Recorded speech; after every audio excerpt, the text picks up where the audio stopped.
Les hommes forts créent des temps de paix, les temps de paix créent des hommes faibles, les hommes faibles créent des temps de guerre et les temps de guerre créent des hommes forts. C'est vraiment incroyablement facile aujourd'hui de s'affaiblir et de se laisser emporter par cette spirale de divertissement, de paresse et de consommation. Et même si la société, elle semble vouloir le contraire, on se doit, toi et moi, de devenir les meilleures personnes que l'on puisse être. Parce que tes parents ont besoin de toi, tes sœurs veulent se sentir en sécurité auprès de toi et tes futurs enfants veulent que leur père soit un héros. Si t'es un homme, c'est ta destinée d'honorer les sacrifices de tes ancêtres et de pouvoir offrir plus à ta descendance. Et pour ça, va falloir que tu prennes l'entière responsabilité de ta vie, que tu sois prêt à rester solide face à l'adversité et que tu te forges un mental d'acier. Et c'est pour ça qu'aujourd'hui, je te parle de résilience.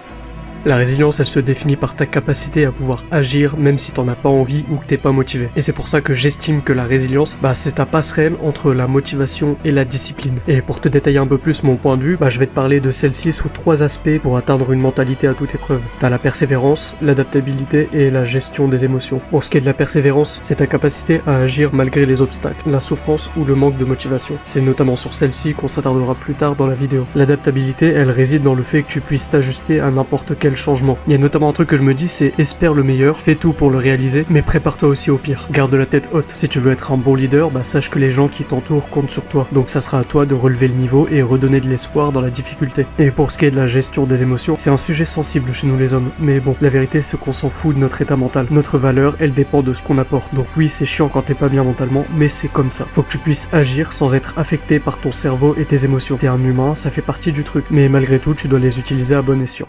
Bon, maintenant je vais parler du cerveau. Et c'est en regardant le podcast d'Andrew Huberman et David Goggins que ça m'a inspiré à en savoir plus. Si tu comprends pas l'anglais ou que t'as pas 3 heures de libre sur toi, voilà l'une des infos les plus importantes à en tirer. Je te simplifie le truc, mais en gros, il y a une région dans ton cerveau qui s'appelle le cortex singulaire antérieur. Autrement dit, le CCA qui gère tout ce qui est en lien avec l'apprentissage, la gestion de la douleur et de l'échec, ainsi que les fonctions cognitives et émotionnelles. Le CCA, il se divise en 2 grandes parties, et c'est notamment la dualité entre la raison et l'émotion. Et je te dis dualité vu que ces 2 parties ne peuvent pas fonctionner en même temps. Pour gérer les informations, ton cerveau il va retranscrire l'infinité de stimuli qu'il reçoit pour prendre une décision. C'est une comparaison entre l'attente et le résultat final. Et c'est le cortex singulaire antérieur qui va interpréter tout ça et définir ta réaction. Lors d'un événement douloureux, comme quand tu te cognes le petit orteil, il y a 2 choses qui se passent. Une zone du CCA s'active pour connaître l'emplacement, l'intensité et la nature de cette douleur, en mode petit orteil, ça fait vraiment mal et choc contre le meuble. Et il y a l'autre zone du CCA qui s'active qui va gérer la réponse émotionnelle et te pousser à faire quelque chose comme insulter ton meuble, te taper la cuisse ou gueuler un bon coup. Le truc ultra important à comprendre, c'est que le CCA, le cerveau et le corps humain en général, ça se renforce. Et si ça se renforce pas, ça s'affaiblit. Du coup, maintenant, on va s'intéresser à la partie comment renforcer sa résilience. Et en termes scientifiques, ça donne comment développer son cortex singulaire antérieur. Donc tout d'abord, ça fait quoi d'avoir un CCA plus développé? La réponse, elle est simple, t'es plus fort et sur plein d'aspects. Tu pourras mieux gérer l'échec, résister plus facilement à la douleur autant physique que émotionnelle. Et sur le long terme, ça sera plus simple pour toi de rester discipliné. Et renforcer son cerveau, c'est juste le fait de créer de nouvelles connexions neuronales pour que telle ou telle action soit plus simple et efficace. Et pour y arriver, faut que tu considères ton cerveau comme un muscle. Du coup, question toute simple, comment tu fais pour renforcer un muscle?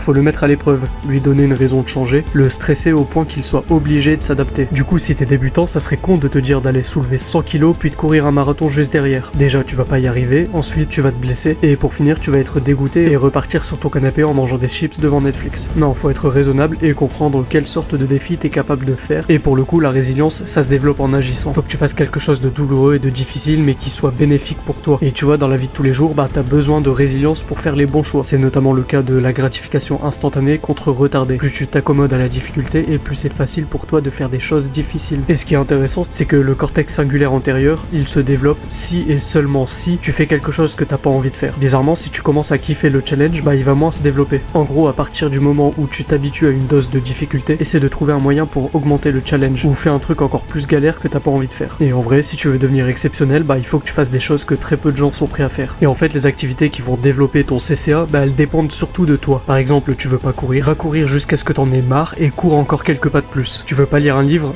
ouvre ton livre et lis jusqu'à ce que ça te fasse chier et continue de lire pendant une demi-page de plus. Tu détestes l'eau froide, termine ta douche chaude en mettant de l'eau froide et reste-y 10 secondes. Tous ces exemples, ils vont pas te tuer et bien au contraire, ils vont te renforcer. Et une fois que c'est terminé, c'est terminé. C'est comme le sport, t'as 24 24 heures dans une journée, 7 jours dans une semaine, et très peu sont capables d'y aller 1 heure 3 fois par semaine. Et me sors pas l'excuse du j'ai pas le temps ou j'ai pas le matos ni l'argent pour aller à la salle, parce que les pompes, les tractions, les dips, les squats, c'est gratuit, et c'est simple à faire. Et si t'es pas capable de faire ces exos, t'as toujours une alternative plus simple, mais qui est quand même challengeante, et t'inquiète pas, le process est long et douloureux, mais il en vaut le coup. Sache que le début sera toujours le plus dur, vu que tu dois faire un truc tout nouveau où t'es pas compétent, et il y a de grandes chances que tu vois pas de résultats avant longtemps. Mais cette période, elle est ultra importante pour commencer l'effet boule de neige. Sache que tout le monde passe par cette période de transition où tu dois rester constant, même si t'es pas motivé et que les résultats sont pas là. Mais sache que les bénéfices s'accumulent petit à petit, et au bout d'un moment, tout ça, c'est exponentiel. Et quand tu seras au plus bas et que t'auras aucune motivation, bah rappelle-toi que toutes les bonnes choses sont plus dures à obtenir. On admire tous les statues gréco-romaines parce qu'elles illustrent la discipline et la résilience qu'il a fallu pour obtenir un corps sculpté par le travail acharné et une alimentation équilibrée. Rappelle-toi aussi qu'un diamant est aussi précieux parce qu'il est rare et qu'il est difficile à obtenir, vu qu'il a été créé à travers une température et une pression hors norme.